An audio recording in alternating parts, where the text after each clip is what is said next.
Back to the vocal verdict. मैं हूँ दिव्या देसाई। अगर आपको वीडियो अच्छी लगी लाइक कीजिए, शेयर कीजिए एंड सब्सक्राइब कीजिए। आज कुछ अलग है, मतलब जो मैं पहले करती थी किसी और के वीडियोस उठाती थी, आज किसी और का वीडियो है ये। बट आप एक बार चेक कर लीजिए, आपको अच्छी लगी तो डेफिनेटली लाइक और सब्सक्राइब कर दीजिएगा। Let's get start with the video.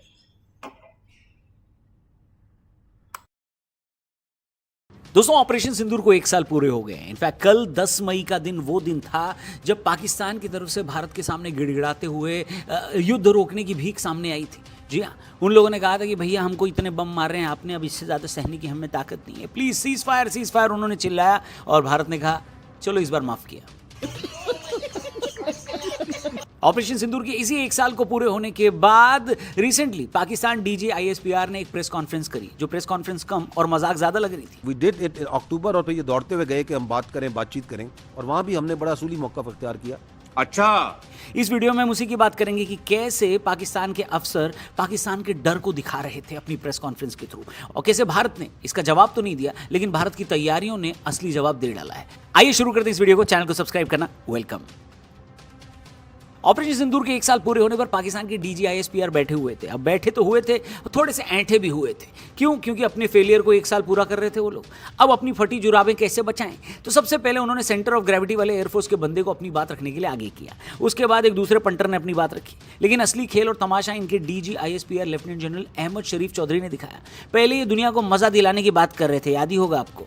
दाएं से आना है, बाएं से आना, ऊपर से आना, नीचे से आना है, इकट्ठे आना है, किसी के साथ आना है।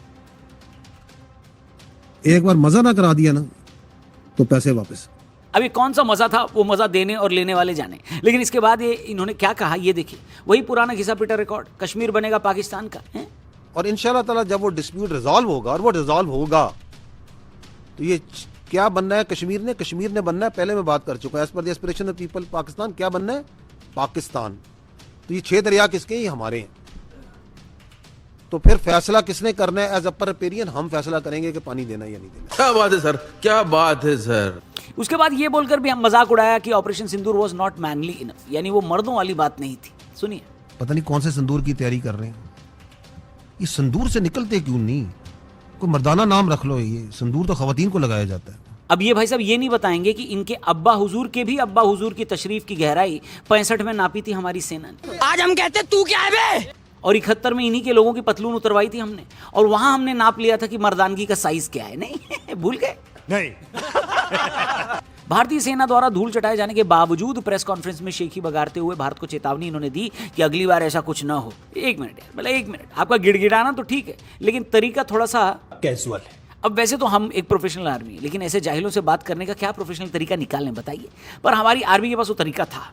पाकिस्तानी सेना के आसिम मुनीर ने ऑपरेशन सिंदूर के बाद खुद को फील्ड मार्शल के पद पर प्रमोट कर लिया, जिसे भारतीय सेना ने एक बड़े मजाक की तरह लिया। लेफ्टिनेंट जनरल राजीव घई ने इस पर कमेंट करते हुए कहा कि हम इस प्रोसेस को बड़े मनोरंजन और अम्यूजमेंट से देख रहे हैं। जब कोई सेना युद्ध हारने के बाद अपने जनरल्स को प्रमोट करती है तो वो केवल अपनी नाकामियों को छुपाने की ही कोशिश करती है। Out Field Marshal Munir promoting himself. Well, what can I say? You know, that is for them to answer. We've looked at that process with some kind of amusement.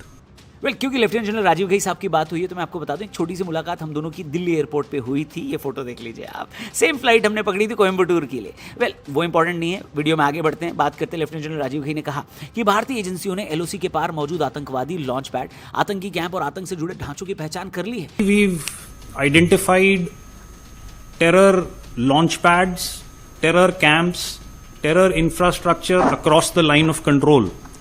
And we are fairly well aware, our intelligence agencies usually have very good information about these details. उन्होंने ये भी बताया कि Pakistan occupied Jammu Kashmir सहित अंतर्राष्ट्रीय सीमा के पार कुछ ऐसे क्लस्टर मौजूद हैं जिन्हें भारत आतंकवाद से जोड़कर देखता है। There are certain clusters across Pakistan occupied Jammu and Kashmir, and today even across the international boundary, that we associate with terrorists. अपने बयान में उन्होंने ये भी कहा कि उन्होंने पहले ही क्लियरली बोला, और एयर मार्शल भारती ने भी इसे दोहराया था, कि LOC के पार कोई भी सुरक्षित ठिकाना नहीं है। No sanctuary across the line of control is safe. We will hit everything. He spoke about depths. We will go after everything. उन्होंने कहा कि भारत हर उस जगह पर कार्रवाई करेगा जहां से आतंकी गतिविधियों को पाकिस्तानी सेना का सपोर्ट मिलता है। उन्होंने ये भी कहा कि सेना गहराई तक जाकर कार्रवाई करने की क्षमता रखती है और ये बात अब न्यू नॉर्मल का हिस्सा बन चुकी है, जिसका मेंशन प्रधानमंत्री ने पिछले साल भी किया था। We will go after everything. And I think that's been made clear in the new normal that the Prime Minister stated last year. But the conditions, the timing and the method will be ours.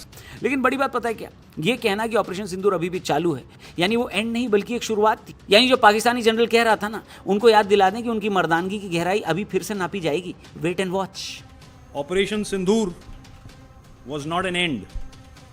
It was just the beginning. पर दोस्तों भारत अब केवल respond नहीं करेगा बल्कि मैदान भी तय करेगा, यानी शेप द बैटल स्पेस करेगा। भारतीय सेना ने ऑपरेशन सिंदूर के बाद अपनी रणनीति बदल दी है। हर पैदल सेना यानी इन्फेंट्री के जवान को अब ड्रोन ऑपरेटर बनाया जा रहा है। निश ओवरमैच यानी नौसेना और वायुसेना ने स्वदेशी एयरक्राफ्ट कैरियर जैसे INS विक्रांत और लंबी दूरी की मिसाइलों के साथ अपनी तैयारी कर ली है, ऐसी कि अगली बार पाकिस्तान को संभलने का मौका भी नहीं मिलेगा। भारतीय अधिकारियों ने साफ बोला है कि अगर फिर से चुनौती दी गई तो भारत का जवाब सस्टेन्ड ओवरमैच वाला होगा। इसका सीधा मतलब है कि इतना पेलेंगे कि बच्चे खेलेंगे, समझे? अब पाकिस्तान के खिलाफ भारत ने सिर्फ काइनेटिक तरीके नहीं अपनाए, वहां पर पानी की कमी और वहां पर बढ़ती हुई महंगाई खुद पाकिस्तान की हालत बयां कर रही है, बर्बादी के कगार पर है। एक्सपर्ट्स का मानना है कि पाकिस्तान अपनी इंटरनल प्रॉब्लम से ध्यान भटकाने के लिए जंग की ओर बढ़ सकता है। सिंधु जल समझौते और घटते पानी के अपने लेवल के कारण पाकिस्तान में भारी एग्रीकल्चरल क्राइसिस है। हाइपर इन्फ्लेशन से पाकिस्तान की अर्थव्यवस्था गर्त में है। इतिहास गवाह है कि जब पाकिस्तान के अंदर विद्रोह या भुखमरी बढ़ी है, वहां की सेना ने जनता का ध्यान हटाने के लिए कश्मीर और भारत के साथ तनाव पैदा किया है। लेकिन आज का भारत जानता है कि पाकिस्तान केवल अपनी गरीबी और वाटर क्राइसिस को छिपाने के लिए कश्मीर के नाम पर जंग का ढोंग कर रहा है। लड़ने की औकात नहीं है इनके पास, ये तो तय है। कायदे से पाकिस्तान आज एक ऐसे ग्लास हाउस में बैठा है जहां से वो पत्थर फेंकने की कोशिश कर रहा है, जबकि भारतीय सेना की एक मुस्कुराहट और सटीक स्ट्राइक ने उनकी पूरी बुनियाद हिलाकर रख दी है। पर दोस्तों, जहां पर एक तरफ पाकिस्तान की सेना अपनी हार पर भी अपनी पीठ थपथपा रही है, वहीं पाकिस्तान के प्रमुख पत्रकार और विश्लेषक मोहित पीरजादा ने अपनी सेना को आईना दिखाया। उन्होंने पब्लिकली ये सवाल उठाए हैं कि पाकिस्तान ने इस पूरे साल में अपनी सिक्योरिटी में सुधार क्या किया है, बताइए। पीरजादा ने बताया कि कश्मीर बनेगा पाकिस्तान जैसे नारे केवल जनता को गुमराह करने के लिए, जबकि जमीनी हकीकत यह है कि पाकिस्तान की डिफेंस लाइन ऑपरेशन सिंदूर के दौरान पूरी तरह बेनकाब हो गई थी, यानी फुल्ली एक्सपोज्ड।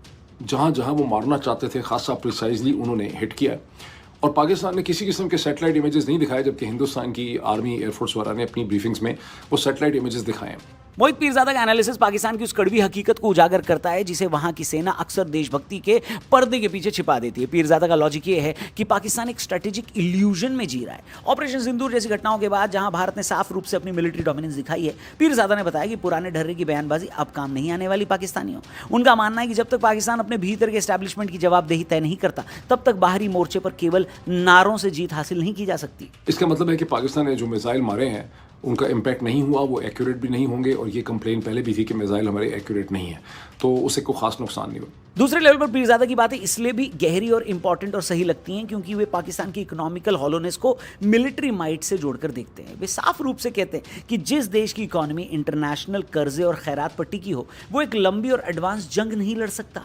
कश्मीर बनेगा पाकिस्तान जैसे नारे भूखे पेट वाली आवाम के लिए केवल एक अफीम की तरह हैं, जो कुछ टाइम के लिए ध्यान तो भटका सकते हैं लेकिन देश की सुरक्षा को मजबूत नहीं कर सकते। उनके हिसाब से सैन्य बजट और जमीनी हकीकत के बीच एक बहुत बड़ी खाई बन चुकी है। असल हकीकत जो है वो और है। आई एम सॉरी टू से अगर आपके जज्बात को बहुत ठेस पहुंच रही है, लेकिन हकीकत को समझना जो है ना, यही साइबर क्राइम है, और हकीकत को समझना जो है वो बहुत ज़रूरी। हकीकतों को समझ के जिंदा रहें, इसी में आप सबका फ़ायदा है। एंड दोस्तों, तीसरा और सबसे इंपॉर्टेंट पॉइंट ग्लोबल आइसोलेशन का है। पीरजादा ने यह बात सही पहचानी है कि दुनिया अब पाकिस्तान के विक्टिम कार्ड को एक्सेप्ट नहीं करती। भारत की बढ़ती ग्लोबल साख और एडवांस्ड वॉर टेक्निक के सामने पाकिस्तान की पुरानी स्ट्रैटेजीज जैसे कि प्रॉक्सी वॉर या परमाणु धमकी अब प्रभावी नहीं है। पीरजादा का रियलिटी चेक पाकिस्तान को यह चेतावनी देता है कि अगर पाकिस्तान ने अपनी नीति नहीं बदली तो वो केवल एक फेल्ड स्टेट, जो कि वो है ही, बना रहेगा। अब पीरजादा खुद एक पाकिस्तानी है, तो पाकिस्तान वाले उनकी बात एक्सेप्ट करें या ना करें, अपने को घंटा फर्क नहीं पड़ता, है कि नहीं?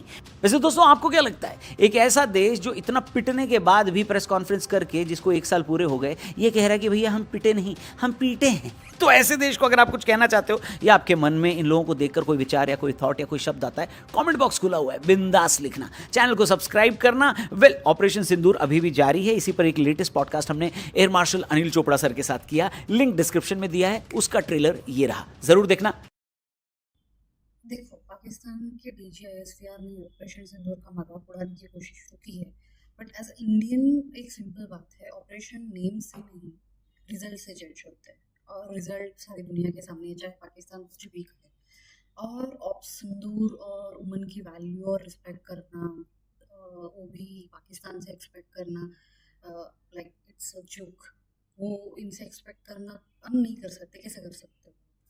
और अगर कोई इंडियन इनसे सोफिस्टिकेशन एक्सपेक्ट कर रहा है तो याद रखो, इनके जो फादर है, वालिद साहब है, वो यूएन सैंक्शनड टेररिस्ट है। तो ये बंदा यूएन सैंक्शन टेररिस्ट का बेटा है, तो आप एग्जैक्टली क्या एक्सपेक्ट कर रहे हो उनसे, कि मतलब किस लिहाज से वो बात कर रहे हैं, क्या एक्सपेक्ट कर रहे हैं? इंडियन कल्चर में वुमेन को क्या रिस्पेक्ट दी जाती है, वो इन जैसे जिहादी माइंडसेट वाले लोगों को तो बिल्कुल नहीं समझ में आएगा। यहाँ इंडिया में अगर किसी ऑफिसर ने इस लेवल की बात की होती, इस लैंग्वेज की बात की होती प्रेस कॉन्फ्रेंस में, वो भी इंटरनेशनल मीडिया पे, तो अब तक वो घर बैठ चुके होते हैं। और जब फिर से कश्मीर बनेगा पाकिस्तान, ये वो मैंने सुना, उनके थोड़े बहुत क्लिप्स सुने थे, और इस वीडियो में भी वो क्लिप्स है। ऑनेस्टली ग्राउंड रियलिटी उससे काफ़ी अलग है। जो एरिया ऑलरेडी उनके कंट्रोल में है, वहाँ बेसिक इंफ्रास्ट्रक्चर तो है नहीं। मैंने कुछ वीडियोस देखे हैं जहाँ पे पानी नहीं है, और कहीं तो पेट्रोल नहीं मिल रहा है, मतलब स्टेबिलिटी तक प्रॉपरली डेवलप नहीं हुई है वहाँ पे। और इनको पीओके चाहिए, वहाँ जाके करने क्या वाले हैं? वहाँ पे भी जो इनके हिस्से में है पीओ, मतलब इनके हिस्से में जो भी उनको वो लोग आज़ाद कश्मीर जो भी बोलते हैं, उसमें इन्होंने क्या कर दिया? जो लोग पीओके को लेके कुछ करने वाले हैं। मैंने खुद बहुत सारे पाकिस्तानियों के वीडियोस देखे हैं, मतलब वो रिएक्शन वीडियोस आते हैं, ऐसे बहुत सारे ऐसे वीडियोस देखे हैं जहाँ लोग बोलते हैं कि ढंग का पानी तक नहीं मिलता है पीने के लिए। तो वीडियो चलती रहती है, बीच में से ही लाइट बंद हो जाता है, वीडियो बनाते वक्त तो फिर से वो ब्लैकआउट हो जाता है, फिर आ जाते हैं वो लाइट चली गई थी एंड ये एंड वो। खुद के घर की प्रॉब्लम तो सॉल्व कर लो यार पहले।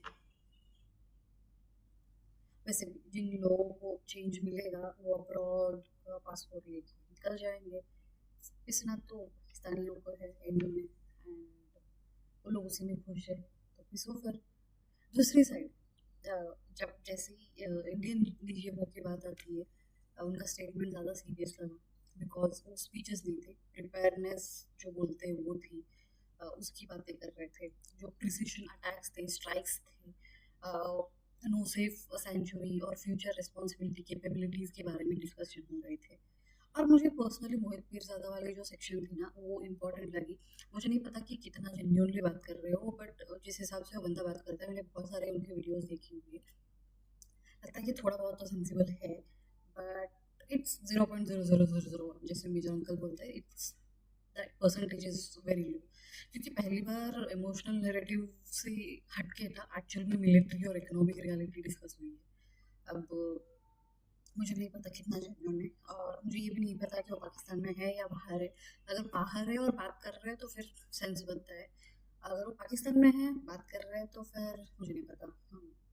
उनके घर के नीचे भी को खड़ी होगी, चाहे उसको गद्दार बोलो, हिंदुस्तान का एजेंट बोलो, या कुछ भी बोलो, बट एटलीस्ट बंदा सैटेलाइट इमेजेस की और फैक्ट्स की बात कर रहा है। क्योंकि उस मुल्क में लोग अभी भी रूहानी ताकत और जिन वाली दुनिया से बाहर नहीं आए। फील्ड मार्शल की बात कर सकते हैं, फिर तो बाकी जो जाहिल है उनसे क्या ही एक्सपेक्ट कर सकते हैं। एंड ओवरऑल वीडियो काफ़ी इंटरेस्टिंग थी। मैंने शायद पहली बार रौनक सर के वीडियो पे ऐसे रिएक्ट किया है, बट उनके पॉडकास्ट पहले भी मैं देखती हूँ, सब पहले से ही देखती हूँ मैं। और ऑनेस्टली मुझे उनका यूपी वाला ह्यूमर का स्टाइल काफ़ी एंटरटेनिंग लगता है। मुझे नहीं पता वो यूपी से है, तो बट आई फील कि क्योंकि मैंने उनको कुछ बहुत न्यूज़ चैनल्स में भी देखे हैं जो नोएडा के फिल्म सिटी में होते हैं, तो मुझे लगता है कि यूपी से ही है, इसीलिए वो स्लैंग आ जाता है। अगर आपको ये वीडियो अच्छी लगी हो तो शेयर और सब्सक्राइब ज़रूर करना। इतने दिन बाद वापस आई हूँ तो थोड़ा बहुत ट्रेन गुजर रही है, तो कोई बात नहीं। इतने दिन बाद वापस आई हूँ तो थोड़ा मोटिवेशन देना तो बनता है। I meet you all in next video, till then bye bye, जय हिंद।